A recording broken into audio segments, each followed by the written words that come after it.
కడప జిల్లా పులివెందుల అర్బన్ పోలీసులు శనివారం 6 మంది దొంగలను అరెస్టు చేశారు. వారి వద్ద నుంచి 80 లక్షల రూపాయలు విలువ చేసే నగదు ఆభరణాలను స్వాధీనం చేసుకుని వారిని రిమాండ్కు తరలించారు. ఈ సందర్భంగా కడప జిల్లా ఎస్పీ సచికేతన్ విలేకరుల సమావేశాన్ని నిర్వహించి కేసుకు సంబంధించిన వివరాలను ఆయన తెలియజేశారు. ఈ కార్యక్రమంలో పులివెందుల సిఐ శ్రీరాము, ఎస్ఐ మధుసూదన్ రెడ్డి, త్రిమూర్తి తదితర పోలీసు అధికారులు, పోలీసులు పాల్గొన్నారు.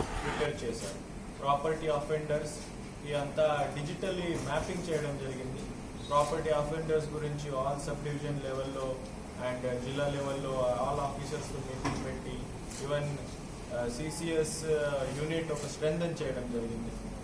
ఒకే ఉద్దేశం అంటే కడప జిల్లాలో ప్రాపర్టీ ఆఫెన్సెస్ తగ్గించాలి, ప్రాపర్టీ ఆఫెన్సెస్ దొంగ వాళ్ళకి 0 తీసుకురావాలి. దీనికి ఆల్ కడప జిల్లా ఆఫీసర్స్ చాలా కష్టపడి పనిచేశారు, ఎఫర్ట్స్ పెడుతున్నారు. ప్రాపర్టీ ఆఫెన్సెస్ కూడా కడప జిల్లాలో తగ్గిపోతున్నాయి. సో నా ద ఇన్ఫర్మేషన్ నాకు మీకు ఇవ్వాల్సిందే. ఆ ఒక డ్రైవ్లో ఆ drive part of the drive ఈరోజు ఈ పులివెందుల అర్బన్ పోలీస్ స్టేషన్లో ఒక మంచి డిటెక్షన్, మల్టిపల్ ప్రాపర్టీ ఆఫెన్సెస్కి ఒక మంచి డిటెక్షన్ చేయడం జరిగింది. Under leadership of SDB Pulivendula Murali గారు అండ్ ఇన్స్పెక్టర్ పులివెందుల శ్రీరామ్ గారు.